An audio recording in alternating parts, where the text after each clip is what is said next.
Acting Secret Service Director Ronald Rowe was grilled by lawmakers yesterday over the assassination attempt on former President Donald Trump.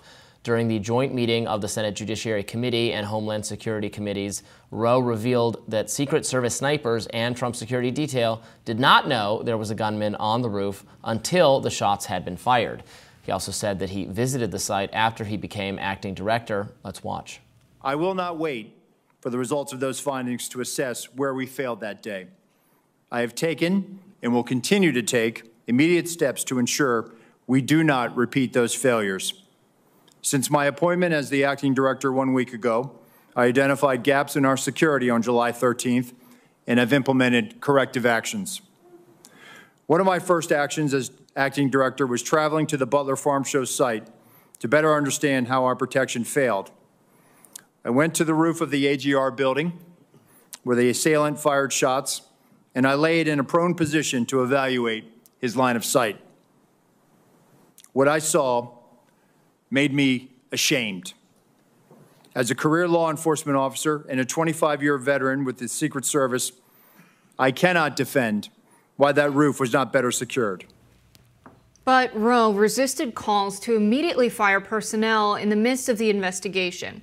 The most intense exchange came from Republican Senator Josh Hawley. Let's watch. As the person who decided not to pull the former president off of stage when you knew that, in your words, the locals were working a serious security situation, has that person been relieved of duty? No, sir. Again, I refer you back to my original answer that we are investigating this through a mission assurance, and as opposed to zeroing in on one, what more do you need to investigate to know exactly what the decision-making process was? What more do you need to investigate to know that there were critical enough failures that some individuals ought to be held accountable?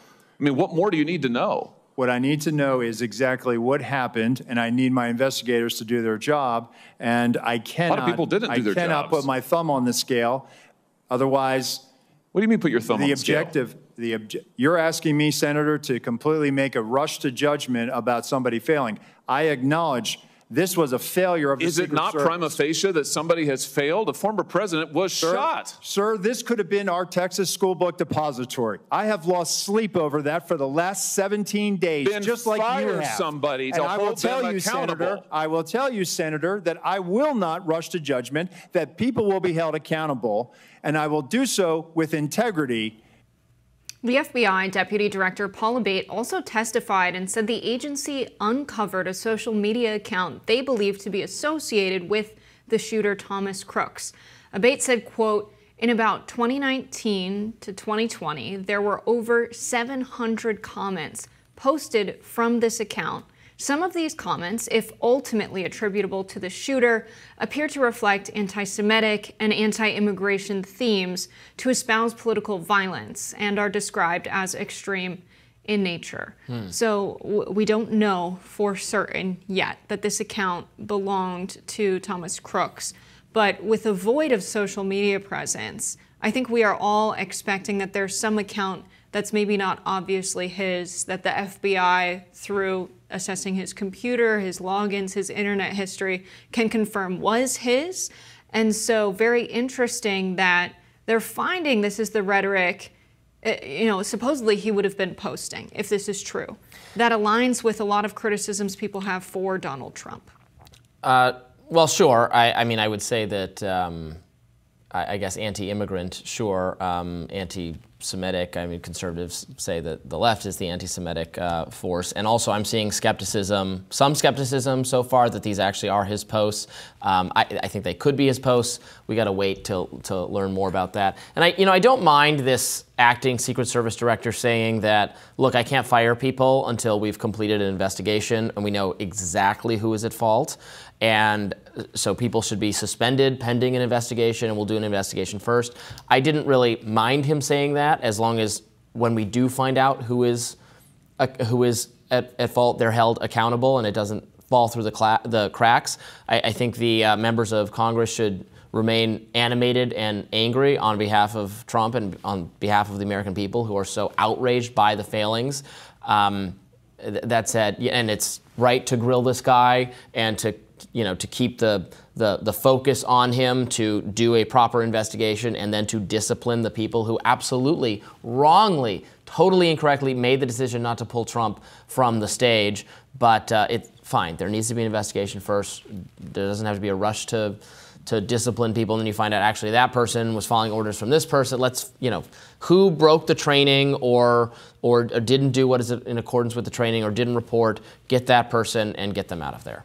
Yeah, and it sounds like we're getting more out of this guy than we got out of Kimberly Cheadle. Granted, there's more information supposedly now that they know and can tell us, but I do think that Cheadle's sort of dismissive responses when information was unknown is why she was a bad public figure and a bad person for the position.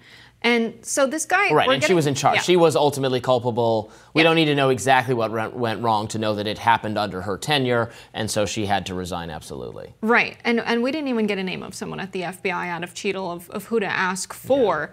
Yeah. Now that we have the deputy director of the FBI, telling us what they know without saying, I don't trust the public with this information, right? It's not confirmed that this was his social media account. And I'm sure there was a conversation, do we even want to say anything when we haven't confirmed it? But trusting the American people with all of the information you have so far is, I think, a good sign. I think more public figures need to stop being so patronizing of the public and think like, well, we don't want to give them misinformation that we don't think they can suss out, and we don't want to lead them in the wrong direction. I think it's good in this situation to say, this is all we know, and trust that the public can handle that this is an alleged connection and not real yet.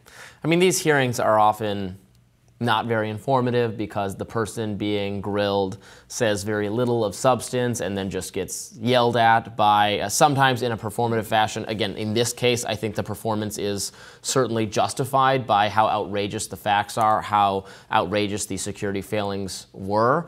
So, this person who was not in charge when it happened but has stepped into the role of acting director of the Secret Service and so is now going to, bear take the brunt of the public anger, outcry over what's going on. So it's fine to do that. I'm glad they're asking, questions. There were substantive questions asked of Kimberly Cheadle at the last hearing by people on both sides of the political aisle, on all sides of the spectrum, that she just did not answer very, very basic questions. And so I'm glad that she resigned, and maybe he'll do a better job, although we don't have any reason to necessarily be confident in that. But an investigation needs to be held to find out not just what went wrong with the Secret Service, but also the FBI, because we know now that the shooter was stopped, was noted to be carrying the range-finding device, was noticed, moving about, that he was in their sight, and then they lost track of him. That was called out by people on the ground who told police, was engaged with by police, still Trump's up there speaking and no one does anything. So that's a really, really outrageous series of actions that are just unfathomable to the American people. Right, and now we have the FBI deputy director and the new leader of the Secret Service both being told that they should give more press conferences because we can't wait for Congress to force these guys to give testimony, to get information out of the FBI and the Secret Service on this. They need to be forthcoming and do it on their own. So I think that's what we should expect moving forward. Yeah, we'll have more Rising right after this.